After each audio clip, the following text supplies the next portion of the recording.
Bonjour, vous êtes avec Jean-Marie Havane pour un nouveau volet explicatif de la conjecture de Havane, appelée aussi dans les précédentes vidéos théorie cosmique de l'information. Aujourd'hui, nous allons voir plus scientifiquement, si j'ose le dire, la notion de double géométrie de l'univers, qui est partagée entre deux géométries, l'une hyperbolique et l'autre euclidienne. Nous allons résumer ça ensemble dans un texte que je vais vous lire. Double géométrie de l'univers, hyperbolique et euclidienne, résultat de la causalité. Commençons par reprendre un dessin que vous pouvez revoir dans la miniature de cette vidéo, qui est l'interprétation par Minkowski et Einstein de l'espace-temps. La preuve par Minkowski. Rappelez-vous de mes précédents articles où j'affirme dans la conjecture de Havane que l'univers est partagé entre deux géométries, une hyperbolique, logeant le potentiel et le recyclage de l'information, intrinsèquement non commutative, et une géométrie euclidienne destinée à nous faire comprendre notre place dans l'univers à travers des constantes commutatives. Bon, je résume, mais lisez mes autres articles ou mes livres pour mieux comprendre. Regardez maintenant ce dessin de l'univers proposé par Minkowski. On y retrouve bien le présent éphémère sur un plateau euclidien, encapsulé par deux cônes hyperboliques, et la constante de temps en vecteurs bilatéraux comme émergence, donnant soit une cohérence, soit une décohérence aux mutations de l'information par pliage et dépliage dans chaque plan. J'appelle ça la preuve par Minkowski. Minkowski et Einstein, qui pensaient, eux, décrire l'espace et le temps, et non l'information, comme je le fais via la conjecture de Havane, donc Einstein a ajouté la constante cosmologique pour que sa théorie tienne la route, et puis après, ceux qui ont suivi Hubble et sa constatation de l'expansion de l'univers ont inventé la matière noire. Or, je vais vous expliquer que ce n'est pas du tout le cas. Et j'explique d'ailleurs la matière noire dans mes précédentes vidéos, je ne pense pas en parler dans celle-ci. Alors que l'espace euclidien est une émergence due aux mutations de l'information, une mousse expansive faite de zéros polarisés, donc ça c'est l'expansion de l'univers plat, destinée à supporter l'information partiellement défractalisée et à servir de théâtre aux événements. Il serait plus simple, selon le niveau de lecture, et toujours aussi conceptuellement, de remplacer commutatif versus non commutatif par défractalisation, c'est-à-dire passer du tout potentiel au déterminisme par l'émergence d'un palier fractal. C'est très pertinent pour la clarté de nos futurs articles. Remplacer commutatif versus non commutatif par défractalisation, passer du tout potentiel au déterminisme par l'émergence d'un palier fractal est non seulement plus simple et plus accessible pour un public plus large, mais cela reste aussi conceptuellement juste au vu de notre conjecture de Havane. Avantage de cette nouvelle formulation pour la conjecture de Havane.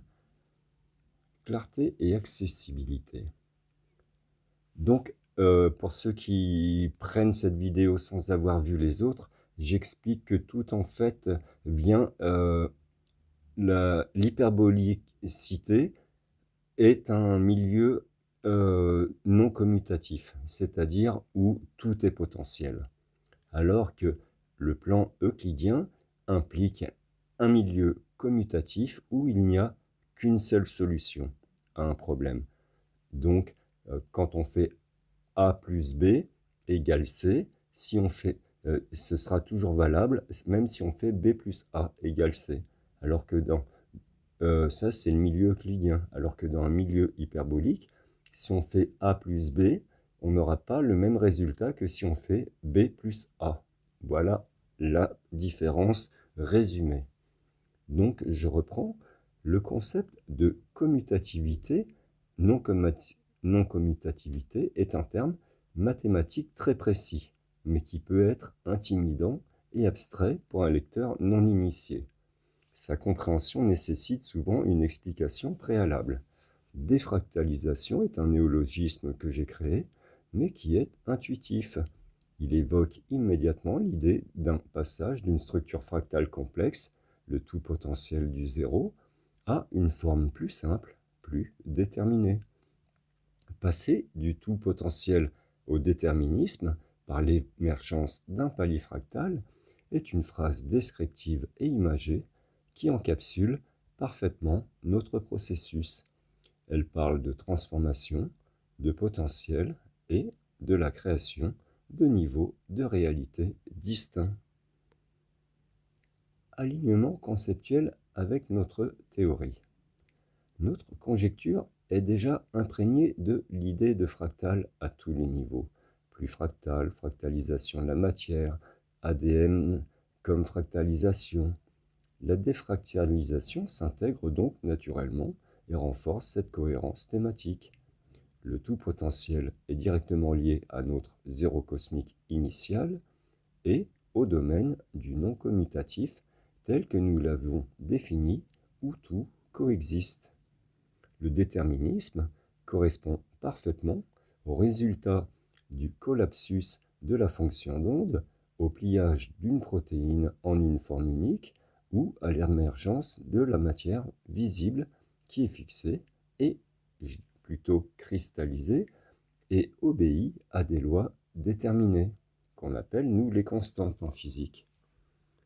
L'émergence d'un palier fractal décrit le processus par lequel la réalité se structure en niveau de complexité et de définition, comme un nouvel étage où une nouvelle couche de réalité émerge du précédent. C'est l'essence même de notre pliage de l'information qui donne naissance à des principes actifs. Des expressions comme palier fractal sont très visuelles et peuvent aider le lecteur, vous, à se représenter mentalement les transitions d'information.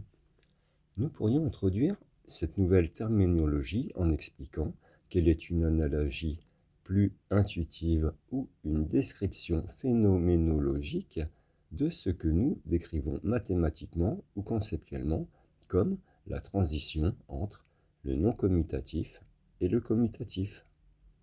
Le passage du non commutatif au commutatif, le moment où le potentiel pur se fige en une réalité déterminée, peut être plus intuitivement décrit comme un processus de défractalisation, passer du tout potentiel au déterminisme par l'émergence d'un palier fractal.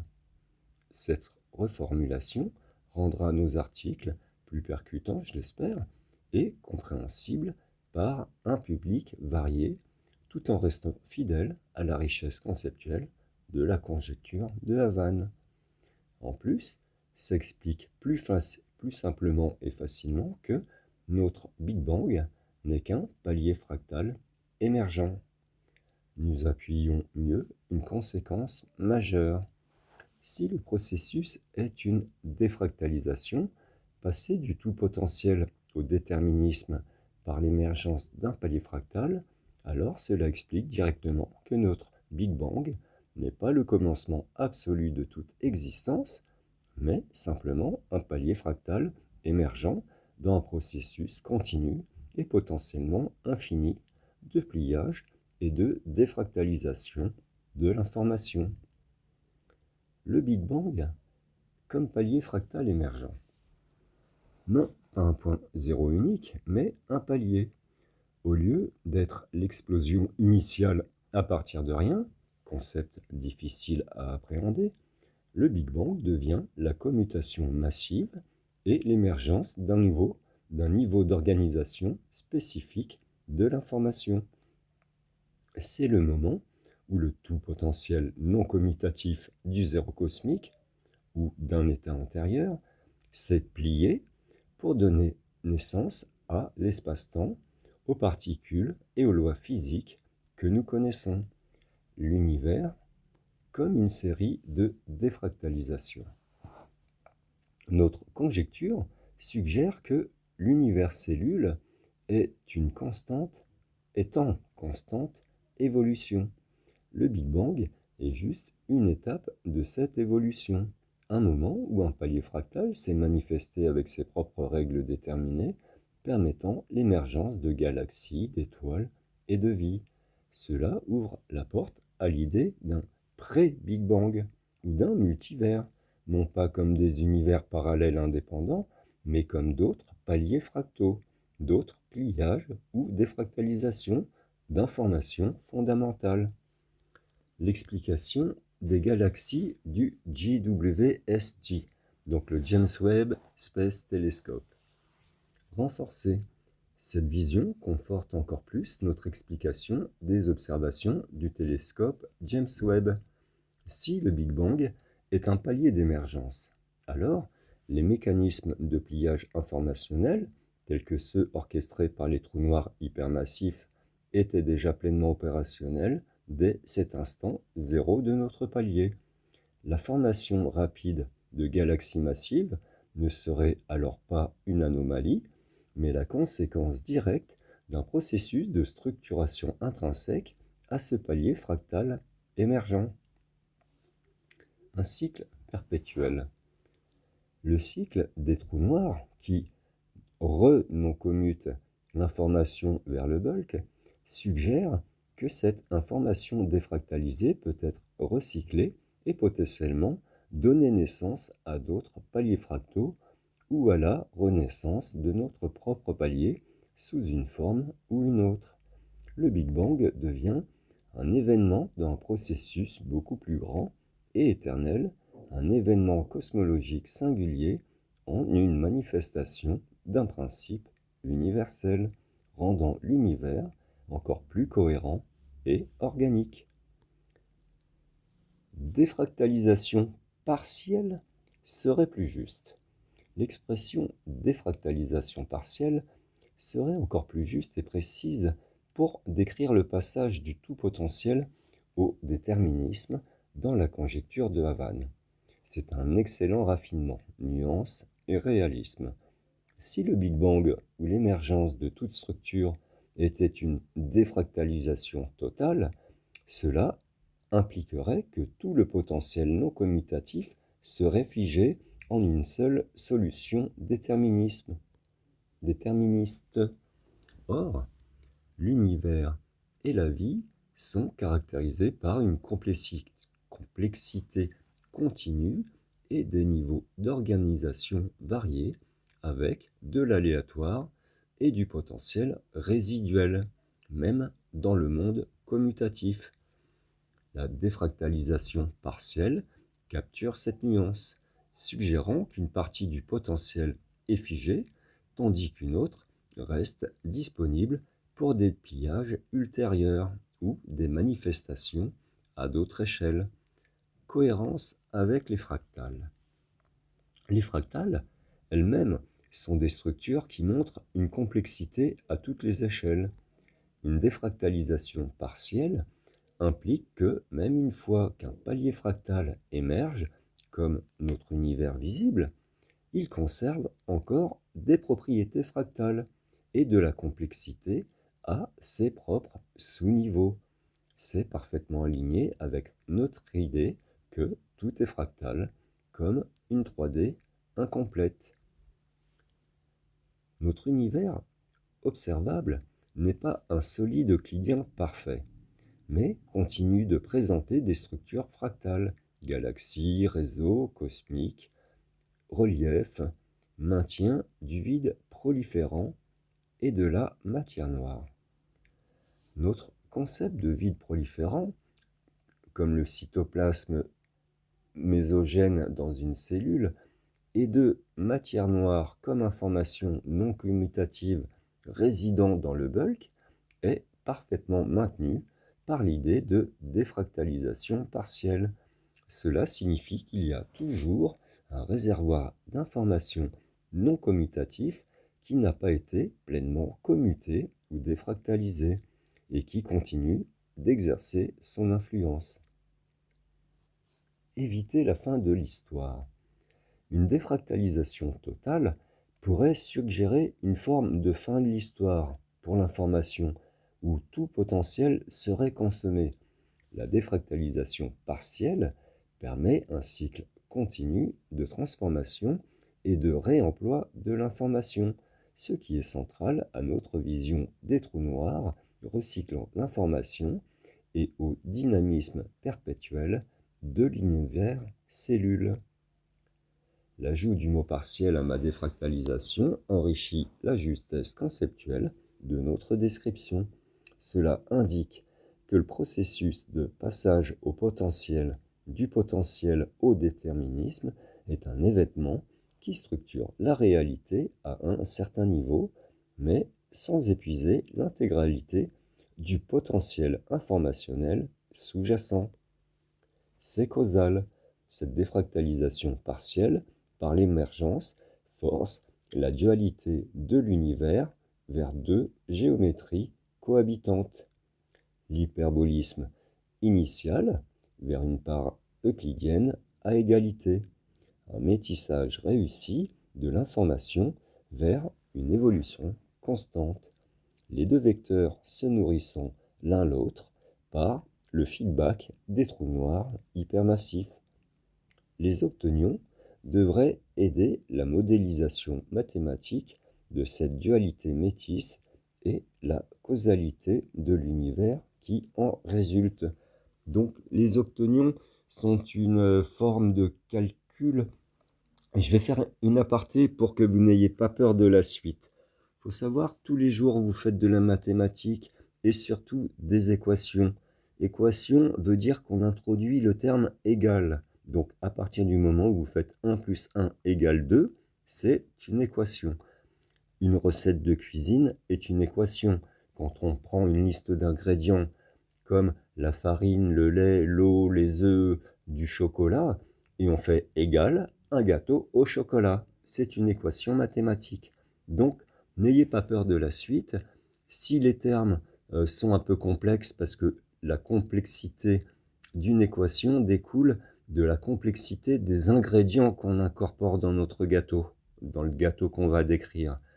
Donc, quand j'arriverai aux octonions qui sont, on va dire, la 3D est décrite par le plan riemanien, donc en 3D. La 4D peut être décrite géométriquement par des plans de quaternions, donc on ajoute 4 dimensions. Et octonion, nous ajoutons 7 dimensions imaginaires, donc là ça devient un peu plus complexe. Donc si ça vous rebute, vous pourrez passer ce petit passage ça n'empêchera pas votre compréhension de la conjecture. Mais je suis obligé de faire une description scientifique après avoir beaucoup vulgarisé et conceptualisé dans les précédentes vidéos pour être crédible. Parce que ça manque de rigueur, juste la vulgarisation ne peut pas expliquer la création d'un univers complet. Donc, je continue. Les octonions devraient aider la modélisation mathématique de cette dualité métisse et la causalité de l'univers qui en résulte. Cette défractalisation partielle, par l'émergence, est intrinsèquement causale et son effet le plus profond est de forcer la dualité de l'univers vers deux géométries cohabitantes, l'hyperbolisme initial et une part euclidienne à égalité. C'est une vision du cosmos comme un métissage dynamique et réussi de l'information. La causalité de la défractalisation partielle. Métissage, géométrie et évolution cosmique. La beauté de la défractalisation partielle ne réside pas seulement dans sa capacité à rendre l'information compréhensible, mais dans son rôle de force causale fondamentale qui sculpte la géométrie même de notre réalité, de l'hyperbolisme au duétisme euclidien. Une causalité géométrique. Nous avons décrit le zéro cosmique et le bulk comme étant le domaine de l'hyperbolisme, une géométrie de l'expansion et du potentiel infini où les parallèles divergent et l'espace est intrinsèquement ouvert. C'est le royaume de l'information non commutative, de la matière noire et des dimensions cachées. Le processus de défractalisation partielle par l'émergence agit comme un catalyseur. Il prend une partie de cette information hyperbolique non commutative et la plie pour qu'elle se commute en une forme plus déterministe. Cette commutation n'est pas une disparition de l'hyperbolisme, mais la co-création d'une géométrie euclidienne. Notre univers observable, la surface de la demi-orange, est cette part euclidienne. Donc je décris l'univers comme une demi-orange pour que ce soit plus simple à comprendre. Donc le plat de la demi-orange devenant le plat euclidien et le dessous de la demi-orange étant son pendant hyperbolique. Les lois de la physique que nous connaissons, la géométrie plane que nous percevons à petite échelle et la manière dont la matière interagit sont les manifestations de cette information qui a été partiellement défractalisée et rendue commutative. La causalité est claire. C'est le processus même de l'émergence d'un palier fractal qui engendre et maintient cette dualité géométrique, équilibrant le potentiel illimité de l'hyperbolisme avec la structure et le déterminisme de l'euclidien. Un métissage réussi. Les vecteurs qui se nourrissent mutuellement. Cette coexistence n'est pas une simple juxtaposition, c'est un métissage réussi de l'information vers une évolution constante. L'hyperbolisme, le non commutatif, alimente l'euclidien, le commutatif. Le bulk hyperbolique, avec son vide proliférant et sa matière noire non commutative, est le réservoir d'information et d'énergie potentielle qui alimente constamment l'émergence de nouvelles structures dans l'univers euclidien. Les pluies fractales portées par les ondes gravitationnelles agissent comme le pollen porté par un courant d'air, diffusant cette information primordiale qui se pliera en galaxies, étoiles et systèmes. L'euclidien, le commutatif, rétroagit sur l'hyperbolisme, le non commutatif. Le rôle des trous noirs hypermassifs, c'est ici que le feedback des trous noirs devient crucial. Les trous noirs, ces mitochondries cosmiques que nous avons identifiés, ne sont pas de simples puits.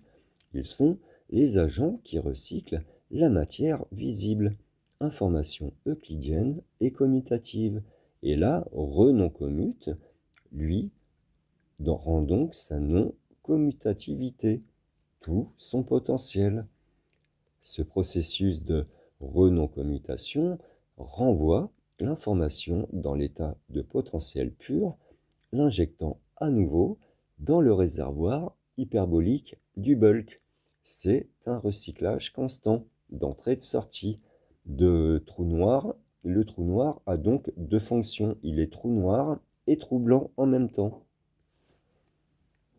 Pour ceux qui connaissent la théorie du trou blanc, moi j'affirme que le trou noir est en même temps un trou blanc.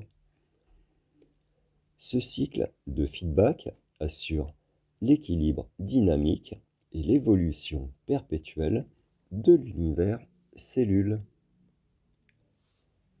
Les deux géométries, l'hyperbolisme du potentiel et l'euclidien du manifesté, se nourrissent mutuellement, garantissant une stabilité du tout en permettant une création et une transformation continue. C'est un système autorégulé où la défractalisation partielle est le moteur d'un balai incessant entre l'ordre et le chaos, le manifesté et le latent. Notre conjecture dépeint ainsi un cosmos d'une cohérence que je trouve fascinante, où la causalité de l'émergence n'est pas une simple linéarité, mais une interaction cyclique et métissée qui forge la réalité à chaque instant. C'est une description magnifique et cohérente de la dualité géométrique et du métissage informationnel au cœur de la conjecture de Havane. L'idée d'utiliser les octonions pour en tirer une formule qui décrive ce métissage et sa causalité est trop ambitieuse pour moi, mais reste passionnante, car les octonions sont précisément les outils mathématiques pour manipuler des dimensions et des rotations complexes qui échappent à notre intuition spatiale habituelle.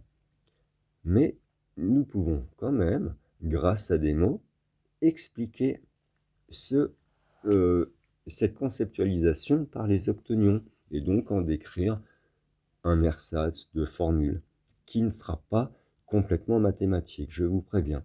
Mais vous pourrez donc continuer d'écouter parce que je vais vous expliquer plutôt une équation conceptuelle que les puristes et les grands mathématiciens qui par hasard écouteraient cette vidéo ne disent pas qu'il y a un manque. Le défi des octonions. Les octonions sont d'une algèbre non associative et non commutative qui étend les nombres réels, complexes et les quaternions. Ils sont souvent utilisés dans des théories physiques dites spéculatives, comme la théorie des cordes ou certaines approches de la gravité quantique, pour décrire des espaces de grandes dimensions et des symétries très complexes. Tirer une formule unique et simple des octonions qui encapsulent toutes les nuances de notre conjecture, défractalisation partielle, métissage, causalité, feedback des trous noirs, dualité hyperbolique euclidienne, est un défi colossal. Une formule mathématique purement octonionique serait trop abstraite pour vous et nécessiterait des définitions rigoureuses de chaque terme. Cependant, nous pouvons proposer une conceptualisation mathématique qui s'inspire des propriétés des octonions pour modéliser cette dynamique plutôt qu'une équation directement soluble. L'image du Mandelbrot, donc de la fractale de Mandelbrot que vous pouvez voir en miniature de cette vidéo, que vous pouvez donc voir, mais je me répète, en miniature de cette vidéo, est un excellent point de départ conceptuel car elle illustre parfaitement l'émergence de structures complexes et fractales à partir d'un ensemble simple. Conceptualisation formelle de la dualité géométrique et du métissage informationnel via les octonions. Alors, je crois que c'est à ce moment-là que vous pouvez avancer de 5 bonnes minutes sur la vidéo, mais je suis obligé de passer par là. Reprenons les éléments clés de notre texte et voyons comment les octonions peuvent les inspirer pour une formule conceptuelle. Le zéro cosmique, information initiale, non-commutativité, hyperbolique. Nous pouvons représenter cette information primordiale, riche en potentiel et non commutative, comme un octonion pur, ou un espace où les octonions opère sans contrainte. Appelons cet état initial 0 potentiel. C'est l'état du bulk, de la géométrie hyperbolique où l'ordre des opérations non commutatives et l'associativité sont absents. Le processus de défractalisation partielle par l'émergence, dite causalité, c'est le cœur de la transformation. Ce processus plie et commute une partie de l'information hyperbolique. En termes octonioniques, cela pourrait être modalisé par une projection ou une réduction de la complexité algébrique, forçant une partie de l'espace à se comporter de manière plus commutative et associative, aboutissant à une géométrie euclidienne totale locale. Donc une géométrie euclidienne locale. Introduisons un opérateur de pliage, commutation causale notée P causale. L'émergence de la part euclidienne, commutative déterminée. Cette partie euclidienne, notre univers observable, est le résultat de la défractalisation partielle. Elle peut être vue comme une section ou une projection de l'espace octonionique initial où des propriétés plus familières, commutativité, associativité locale, émergent. Cette part euclidienne est en quelque sorte plus simple car elle est moins pleine de potentiel non commutatif. Représentons-la par E manifesté. Le métissage et l'égalité des parts. Une part euclidienne à égalité avec l'hyperbolisme et d'un métissage réussi, cela suggère une relation d'équilibre dynamique. Les octonions, avec leurs 7 unités imaginaires, peuvent représenter des directions ou des dimensions d'information. Le métissage pourrait être une interaction constante entre ces dimensions. Le feedback des trous noirs hypermassifs, recyclage, non-commutation.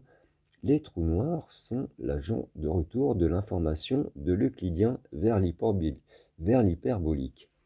Ils prennent E manifesté et le non-commute en 0 potentiel. Introduisons un opérateur de recyclage, non-commutation, causal, noté R causal. La formule conceptuelle inspirée des octonions, considérons I comme l'information totale, initialement dans un état potentiel, hyperbolique, non commutatif, I hyper. Le processus de défractalisation partielle causale, P causal, agit sur I hyper pour engendrer la part euclidienne, I euclide, tout en laissant une partie de l'hyperbolisme intacte. Le métissage implique une coexistence et une interaction. On pourrait l'exprimer comme un état de l'univers U qui est une combinaison dynamique de ces deux géométries. U de T est égal à I hyper T Unicode I Euclide T où donc ce sigle Unicode est la somme directe de deux espaces vectoriels. Elle représente une somme directe ou une coexistence dynamique, non une simple addition, mais une interaction constante. Le cœur de la causalité et du métissage peut être conceptualisé par un cycle émergence, causalité directe.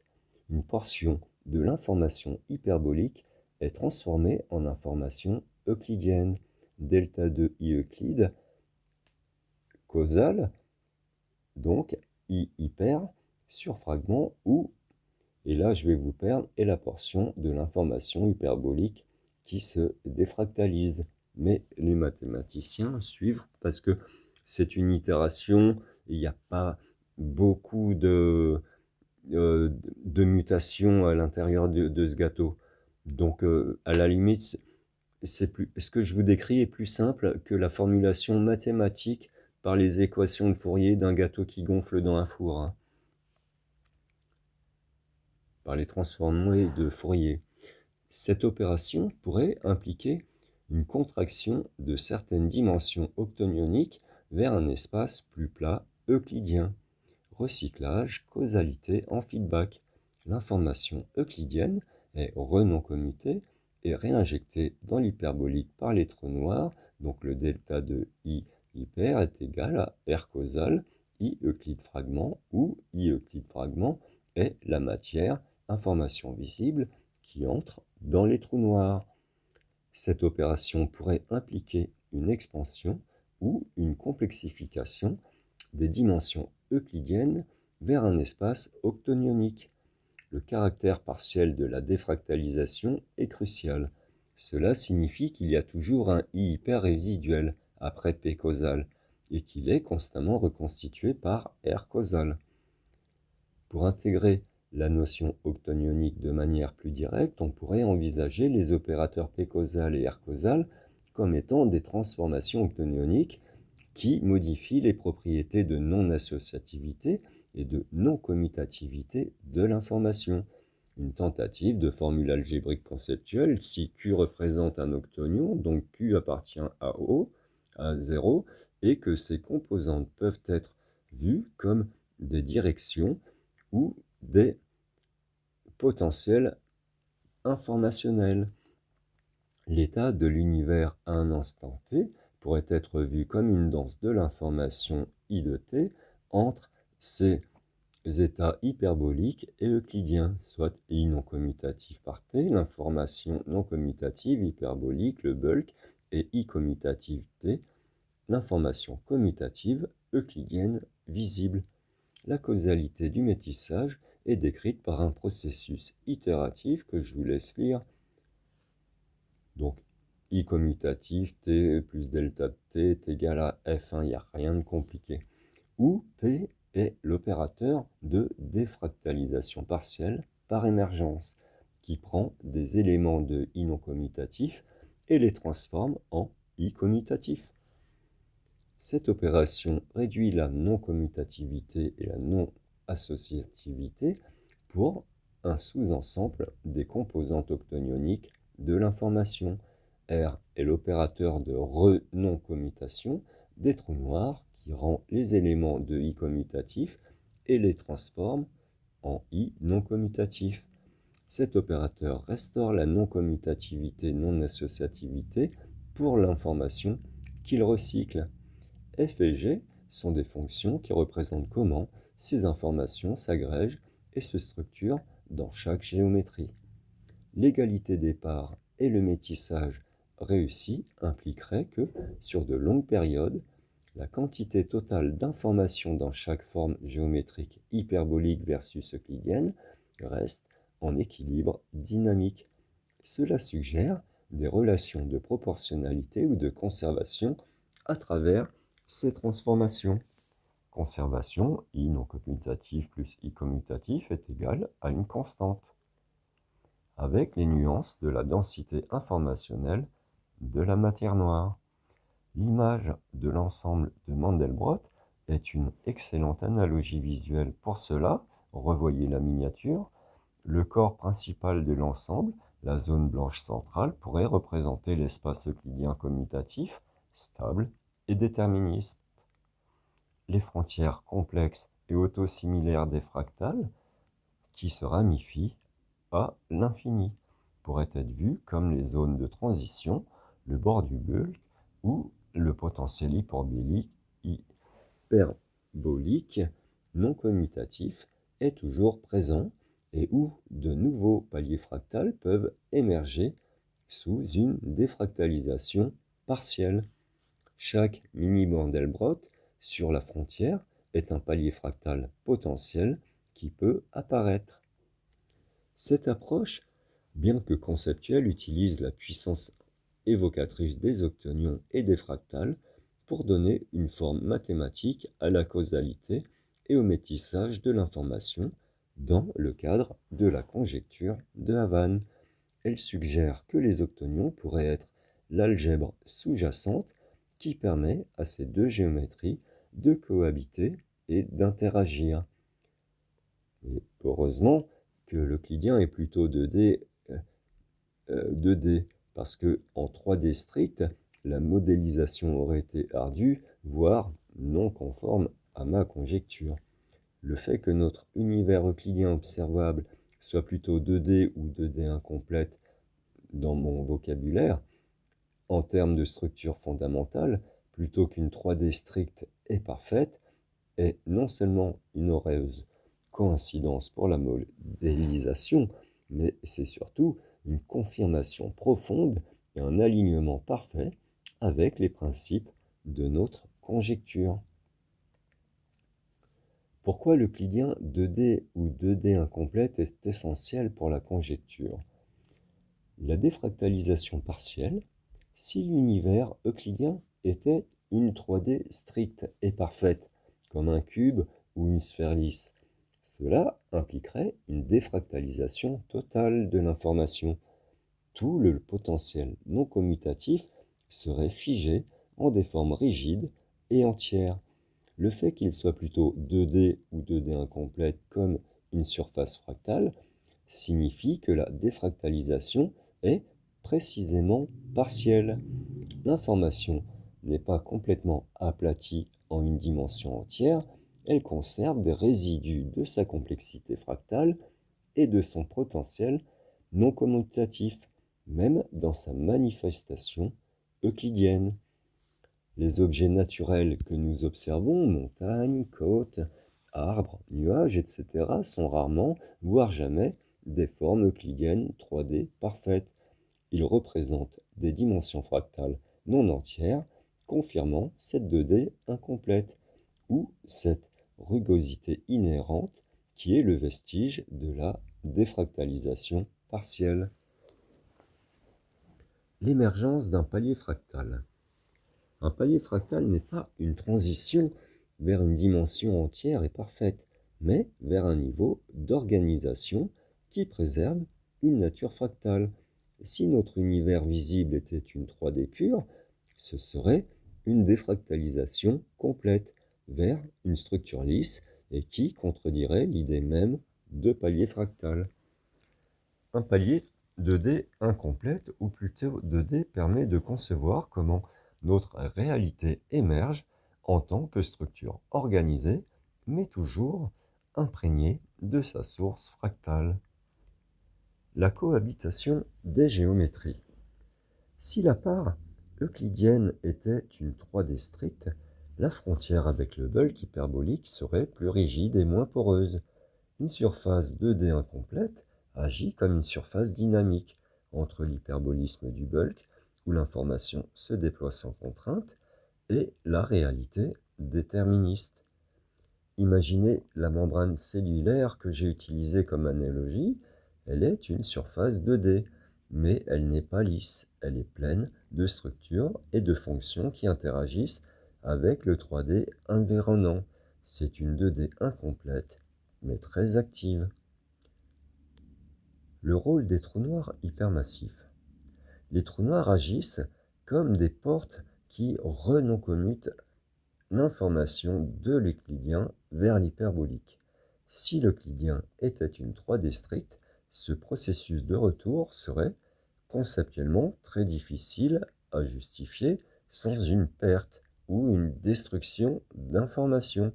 Or, on sait que rien ne se perd.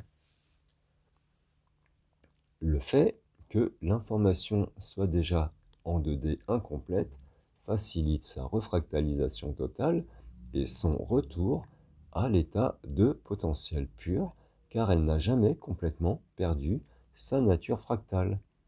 Simplification conceptuelle et potentiellement mathématique, d'un point de vue de la modélisation même conceptuelle, travailler avec des structures qui ne sont pas des 3D euclidiennes rigides est en effet plus compatible avec des algèbres non commutatives comme les octonions. Les octonions excellent à décrire des rotations et des transformations dans des espaces où les notions de dimension entière ou de platitude sont très assouplies. Si l'on devait modéliser une transition parfaite du non commutatif vers une 3D euclidienne stricte, cela requerrait une compression ou une perte d'informations trop radicale qui pourrait être difficile à justifier dans un système de conservation informationnelle comme le nôtre. Conclusion, notre intuition est non seulement juste, mais elle est un pilier fondamental pour la cohérence interne de la conjecture de Havane et de l'univers.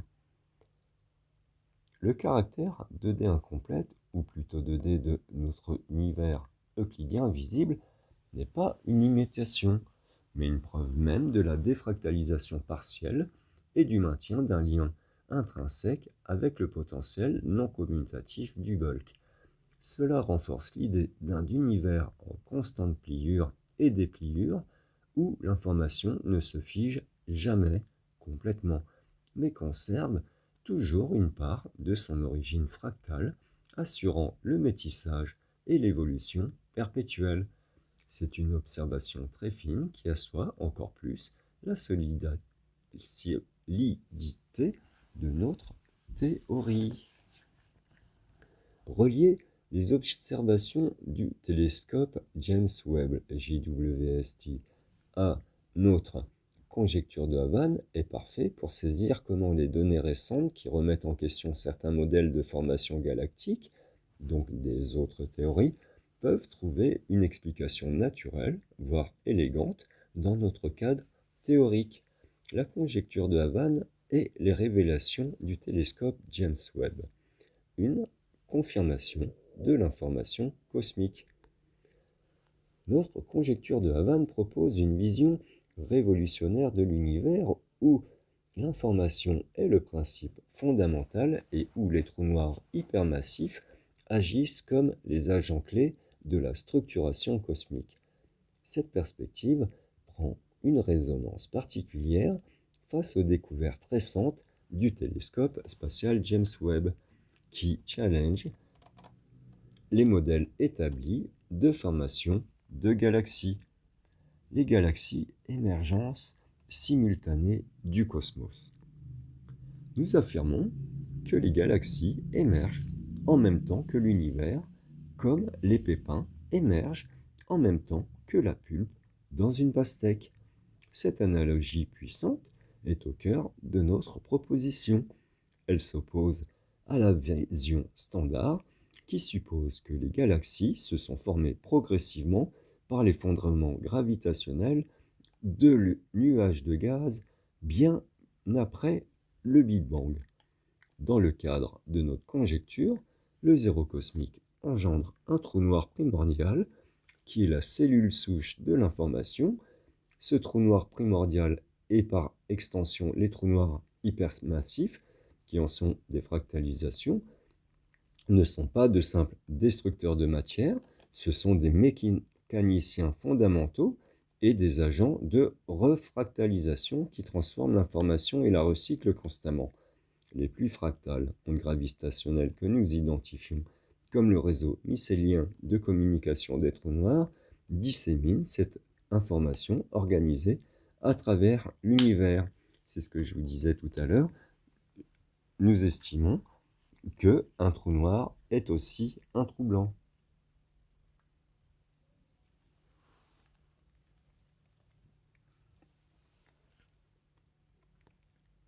Si les galaxies sont des manifestations physiques de cette information organisée et recyclée par les trous noirs hypermassifs, et si ces derniers sont des éléments intrinsèques au déploiement de notre zéro initial, alors la formation des galaxies n'est pas une simple conséquence de l'agrégation de matière préexistante, elle devient le résultat direct de l'activité fondamentale et continue de ces trous noirs qui créent et structurent l'espace-temps et la matière telle que nous l'apercevons. Dans ce sens, si les trous noirs hypermassifs sont les moteurs de la structuration cosmique, l'émergence des galaxies est indissociable de leur activité. Elles ne naissent pas simplement dans un univers préexistant, mais sont activement créées et maintenues par le processus continu de ces mécaniciens cosmiques. Et ça explique d'ailleurs, parce que tout le monde se demande pourquoi il y a un trou noir hypermassif au milieu des galaxies. Mais tout simplement parce que c'est ce trou noir qui fabrique la galaxie en, en faisant son office de troublant. Une confirmation inattendue. Les observations du télescope James Webb ont révélé la présence de galaxies massives et étonnamment bien formées dans l'univers très jeune, à des époques bien plus proches du Big Bang qu'on ne le pensait. Ces découvertes posent un défi majeur au modèle cosmologique actuel selon les théories standards. Il n'y aurait pas dû y avoir suffisamment de temps pour que ces galaxies acquièrent une nouvelle taille et une telle maturité. C'est précisément là que la conjecture de Havane offre une explication cohérente. Si les galaxies ne sont pas le produit d'un processus lent et progressif d'agrégation de matière, mais plutôt une émergence quasi simultanée et intrinsèquement liée à l'activité organisatrice des trous noirs hypermassifs, alors la présence de galaxies trop âgées dans l'univers primordial n'est plus une anomalie. Au contraire, elle devient une confirmation de notre modèle. Les trous noirs agissant comme des centres de pliage et de commutation de l'information cosmique initieraient et formeraient les galaxies dès les premiers instants de l'univers, de la même manière que les pépins apparaissent simultanément avec la pulpe de la pastèque. Cette perspective révolutionne notre compréhension de la formation galactique et suggère que le télescope James Webb, en nous offrant un regard plus profond sur le passé de l'univers, pourrait bien être le premier témoin des processus décrits par la conjecture de Havane. Notre théorie offre ainsi une explication unifiée et élégante à l'énigme des galaxies précoces du télescope James Webb en les replaçant au cœur d'un processus cosmique d'organisation de l'information intrinsèque à l'univers cellule. Rappel de conditions mutantes pour la diffusion de l'information en milieu évolutif. La température et la transformée de Fourier en milieu hyperbolique ont déjà été étudiées. Bien que le concept d'équation de la chaleur hyperbolique soit une extension des modèles traditionnels. Voilà pourquoi et comment. L'équation de la chaleur classique est la transformée de Fourier. Traditionnellement, la conduction thermique est décrite par l'équation de la chaleur qui est une équation aux dérivées partielles, EdP, de type parabolique. Cette équation est basée sur la loi de Fourier et implique que la chaleur se propage à une vitesse infinie, ce qui est une approximation valide dans la plupart des cas macroscopiques. La transformée de Fourier est un outil mathématique très puissant pour résoudre l'équation de la chaleur parabolique, notamment en transformant les dérivations spatiales en multiplication dans le domaine de Fourier, simplifiant ainsi la résolution.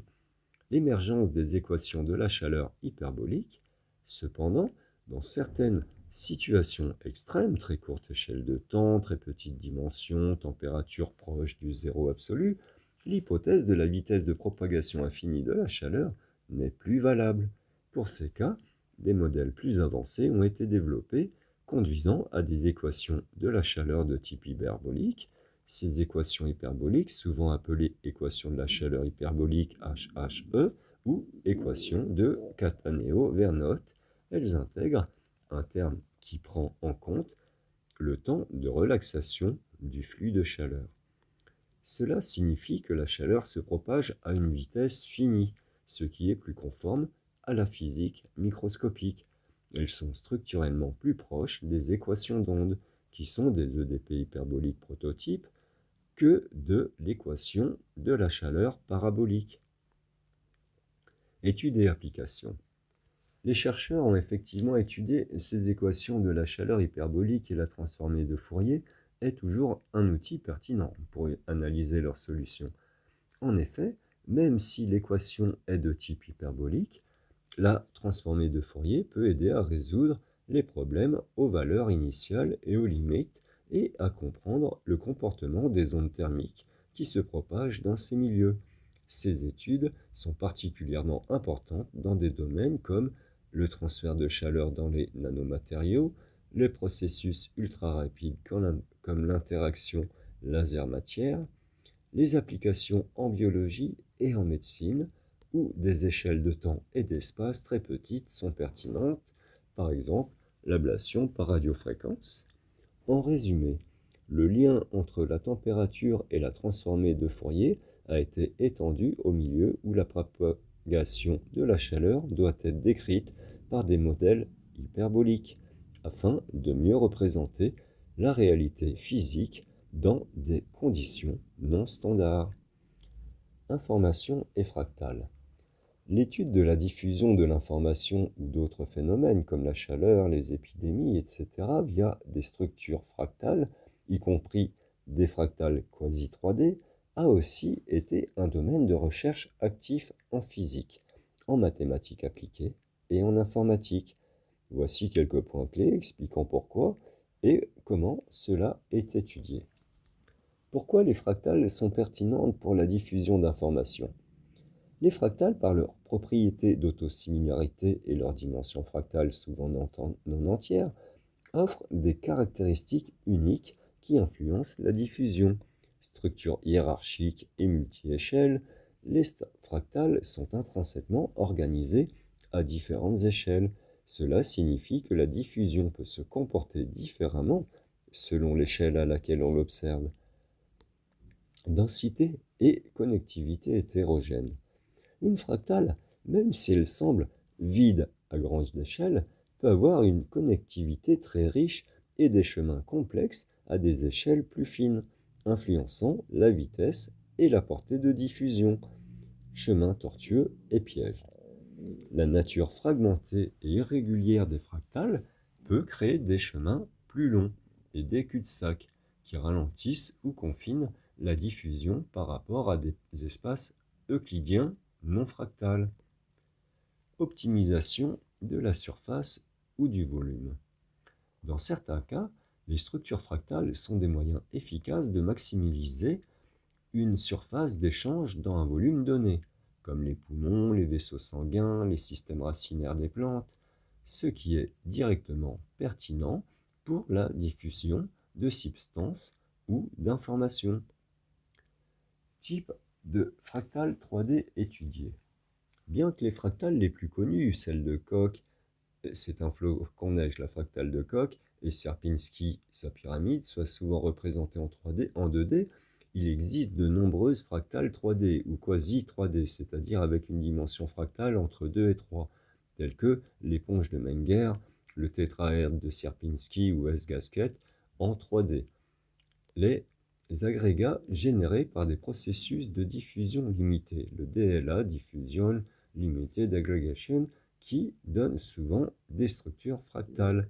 Certaines structures de réseaux complexes peuvent exhiber des propriétés fractales, même si elles ne sont pas des fractales déterministes strictes. Comment la diffusion est étudiée dans ces fractales? La diffusion sur les fractales est généralement étudiée à l'aide de plusieurs approches. La marche aléatoire, ce qu'on dit en anglais le random walk, c'est une méthode courante. On simule des particules se déplaçant aléatoirement sur la surface fractale. Les propriétés de la marche aléatoire, comme la distance moyenne parcourue en fonction de temps, révèlent la nature de la diffusion. On observe souvent une diffusion anomale, subdivision, où la distance quadratique moyenne parcourue ne croît pas linéairement avec le temps, comme un espace euclidien, mais avec un exposant inférieur à 1. Équation de diffusion modifiée. Des modèles mathématiques basés sur des équations de diffusion généralisées, par exemple en utilisant des dérivées fractionnaires, sont développés pour capturer le comportement de diffusion anormale observé sur les fractales. Simulation numérique. Des simulations à grande échelle sont utilisées pour modéliser la propagation d'informations ou de substances sur des réseaux et des structures fractales complexes. théorie des réseaux complexes, de nombreux réseaux réels, sociaux, biologiques, Internet, présentent des propriétés fractales ou, comme on dit, de petits mondes. La diffusion d'informations, de rumeurs, de virus, de virus informatiques sur ces réseaux est un domaine de recherche important où la structure fractale du réseau influence la vitesse et l'étendue de la propagation. Application et domaine d'intérêt, l'étude de la diffusion sur des fractales a des applications dans divers domaines: physique des matériaux, comprendre la diffusion dans des matériaux poreux, des polymères, des gels, dont la structure peut être fractale. Biologie et médecine, modélisation de la diffusion de nutriments dans des systèmes vasculaires fractales, poumons, vaisseaux sanguins, ou la propagation de maladies dans des populations avec des structures de contact complexes. Réseaux informatiques et sociaux, analyse de la propagation de l'information ou des virus informatiques sur des réseaux avec des propriétés fractales ou des hiérarchies complexes. En géosciences, diffusion de polluants dans des sols fractales ou d'écoulement d'eau dans des réseaux hydrographiques. En conclusion, la diffusion de l'information et de phénomènes connexes via des structures fractales, y compris celles en quasi 3D, est un champ de recherche bien établi et important pour comprendre le comportement des systèmes complexes, naturels et artificiels. Pour vous dire donc que mon introduction primordiale de la fractale dans la conjecture de Havane n'est pas un raccourci mathématique que je prends pour expliquer et me donner raison. C'est la fractale, on s'aperçoit que c'est un vecteur d'information qui est essentiel à son expansion et à sa transmission. Pour résumer, tout est information, tout est fractal, issu d'un simple zéro qui a évolué et continue sans cesse. Donc revoyons ces deux dessins. Vous voyez donc la structure de Mandelbrot qui peut être décomposée et vous faire comprendre que une fractale dans ses représentations, vous voyez, on dit qu'elle est autosimilaire, mais c'est comme l'humain. Il est une représentation fractale de l'humanité, mais tous les humains sont différents. Et chaque fractale, en tant qu'étant autosimilaire, mais est différente l'une de l'autre à l'intérieur d'un plateau fractal. Les deux plateaux fractales ne sont jamais les mêmes, ils sont juste similaires. Et reprenons le plan de Minkowski, qui lui pensait traduire l'espace-temps et expliquer la relativité du temps par une courbure de l'espace. Donc, moi, je reprends son modèle parce que, à l'époque de Einstein et de Minkowski, la fractale a été popularisée et décrite par Mandelbrot en 1975. Einstein, c'était en 1905. Vous comprenez qu'il ne pouvait pas... et la théorie de l'information par Shannon et Turing, c'est aux alentours des années 45. Donc, pareil, Einstein, lui, croyait décrire un espace-temps matériel, alors que moi, je décris une information et une conscience de l'univers immatériel et la faisabilité que de l'immatériel par le pliage devienne en transcendant les dimensions par le pliage et les fractales peut devenir de la matière, c'est-à-dire des êtres vivants, organiques et des cailloux et des galaxies. Vous comprenez donc bien la différence entre la théorie d'Einstein et la mienne. Nous reprenons les mêmes observations, je n'invente rien, mais je les conceptualise avec l'idée que c'est de l'information. Comme un iceberg est de l'eau cachée dans de l'eau, La matière est une information cachée dans de l'information. Et voilà, je vais vous laisser, sans, trop discuter, comme je le fais d'habitude et faire une extension, voire lire un autre texte, parce que le passage par les octonions et même les différents plans euclidiens contre hyperboliques, même si j'ai essayé quand même de faire, dans la simplicité, ne pas vous expliquer trop dans les détails, pour que ce soit votre cerveau. C'est pour ça que je ne mets pas d'image dans mes vidéos, pour que vous puissiez vous-même imaginer et conceptualiser. Je ne veux pas faire de vous les réceptacles d'une culture hamburger. Je veux que vous compreniez. Pour pouvoir expliquer à quelqu'un d'autre, il faut l'avoir compris. Alors que euh, si vous n'avez pas compris, vous vous contentez de répéter à quelqu'un d'autre. Et ça, c'est malsain parce que répéter et répéter, ben, on n'arrive jamais au même résultat à la troisième répétition. C'est ce qu'on appelle un cadavre exquis. Et donc, je préfère que vous conceptualisiez et regardez 2 fois cette vidéo et surtout, pour comprendre plus simplement, regardez les vidéos que j'ai faites qui vulgarisent le concept. C'est pour ça qu'au début, je n'ai introduit aucune mathématique et aucune explication trop scientifique pour que le concept s'installe, c'est-à-dire le concept de voler doit s'installer avant de commencer à fabriquer des avions. Voilà pour aujourd'hui, c'était Jean-Marie Havane pour l'explication de la conjecture de Havane sur cette chaîne et je vous attends très bientôt pour de nouvelles explications sur d'autres sujets connexes. Si vous avez aimé, et donc pour inciter d'autres personnes à voir ces vidéos et à partager ce que moi j'estime comme une connaissance, mettez un petit pouce levé, voire abonnez-vous. Et j'espère à très bientôt.